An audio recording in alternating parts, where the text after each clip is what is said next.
Greetings, friends. Salutations mes amis. Au chapitre 8 des psaumes, nous trouvons ce beau chant de glorification du Créateur, et au milieu de ce psaume, nous lisons ces merveilleux versets. Quand je contemple le ciel, œuvre de tes mains, la lune et les étoiles que tu as placées, je dis, qu'est-ce que l'homme pour que tu te souviennes de lui, et le Fils de l'homme pour que tu prennes soin de lui. Tu l'as fait de peu inférieur à Dieu, et tu l'as couronné de gloire et d'honneur. Vous voyez, dans ce beau passage de louange du psaume 8, nous découvrons la valeur que Dieu a donnée à l'être humain. Dieu est attentif, il se souvient de nous. Il veut être en relation et en communion avec nous. Il nous a fait de peu inférieurs aux anges. Il nous a couronnés de gloire et d'honneur. Nous lui appartenons vraiment. Comme nous le savons, lorsque Dieu a créé les êtres humains, ils étaient parfaits. La Bible nous permet de lire les conversations de la Trinité lorsque, comme le rapporte Genèse 1, verset 26, elle proclame « Faisons l'homme à notre image, à notre ressemblance ». Puis il poursuit comme l'indique le rouleau sacré. Dieu créa l'homme à son image. Il le créa à l'image de Dieu. Il créa l'homme et la femme. Contrairement au reste de la création qu'il a créée à travers la parole, les êtres humains étaient si spéciaux, si chers à Dieu, qu'il s'est penché sur eux et les a formés de ses propres mains. Ces mêmes mains qui seraient un jour clouées sur une croix afin de sauver ceux qu'il avait créés. Agenouillé sur le sol, le Créateur a façonné avec amour le premier homme à partir de la poussière de la terre. Au final, la sculpture était parfaite, à l'intérieur comme à l'extérieur. Puis, se penchant sur cette forme magnifique, le Créateur souffla un souffle de vie dans ses narines et l'homme devint un être vivant.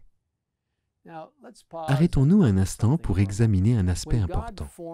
Lorsque Dieu a façonné les éléments de la terre pour en faire un corps, il souffla un souffle de vie dans les narines du corps sans vie d'Adam, et ce n'est qu'alors que l'homme est devenu un être vivant.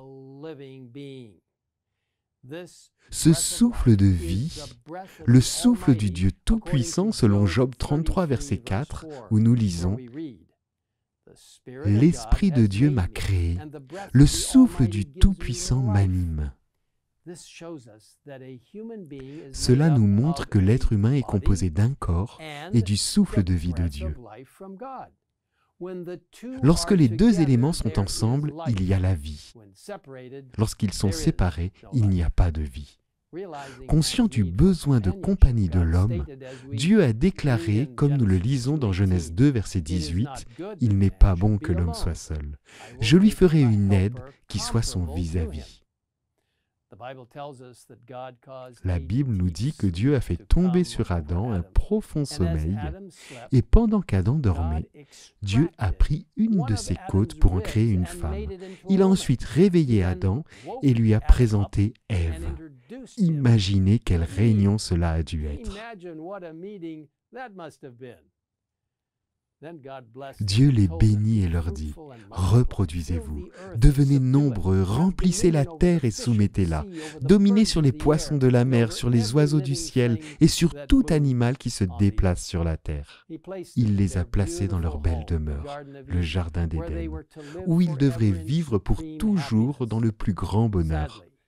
Malheureusement, bien qu'il ait été créé parfait et à l'image de Dieu et placé dans un environnement parfait, Adam et Ève sont devenus des transgresseurs et sont tombés dans le péché, avec toute la douleur, la misère et la mort que cela entraîne.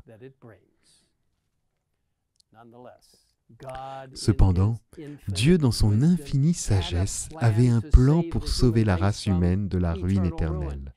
Et après la chute, il a partagé cet espoir avec Adam et Ève. S'adressant à Satan, Dieu dit, « Je mettrai l'hostilité entre toi, Satan, et la femme, entre ta descendance et sa descendance. Celle-ci t'écrasera la tête et tu lui blesseras le talon. » Le message de Dieu était encourageant parce qu'il annonçait que même si Satan avait soumis l'humanité à son mauvais sort, il serait finalement vaincu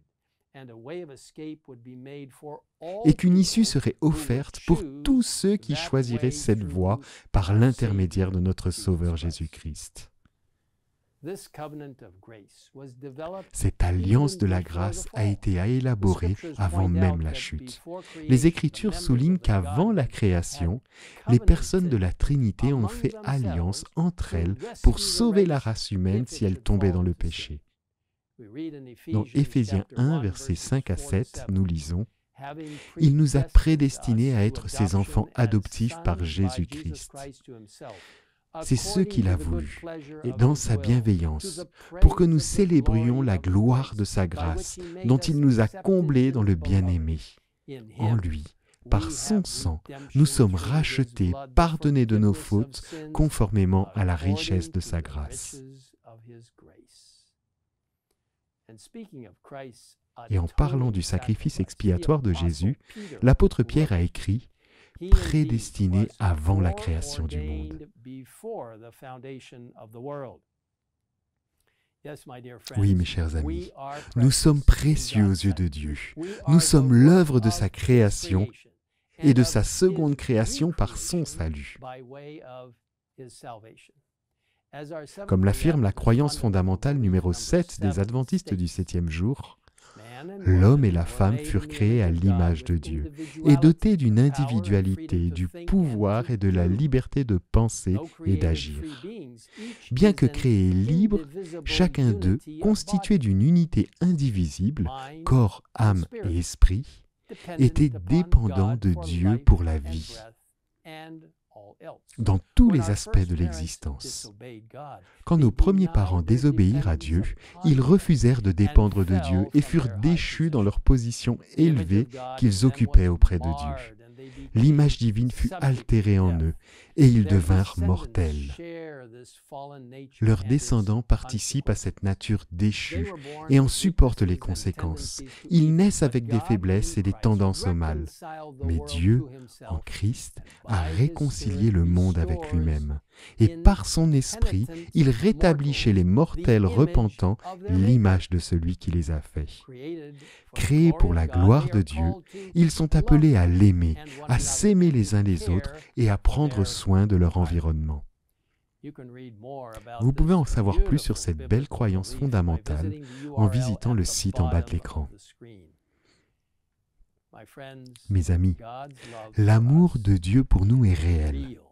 Il nous a créés, nous a rachetés et nous promet qu'un jour il nous transformera complètement.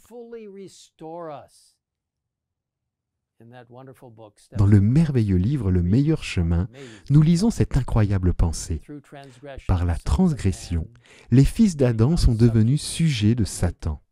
Par la foi au sacrifice expiatoire du Christ, ils peuvent devenir les fils de Dieu.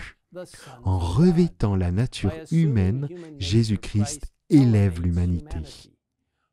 Il place l'homme déchu dans une condition où il peut devenir réellement digne du nom d'enfant de Dieu.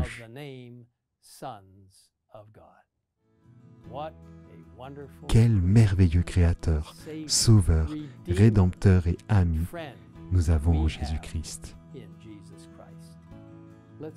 Maintenant, prions le Seigneur. Père Céleste, merci pour le plan du salut. Quel moyen étonnant et aimant tu as prévu pour des personnes dont tu savais qu'elles tomberaient d'un état parfait.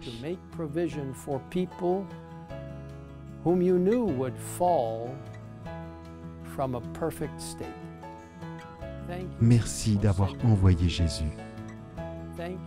Merci de nous permettre de participer et d'être bénéficiaires de sa grâce et de cet amour incroyable de la part de notre Sauveur Jésus-Christ.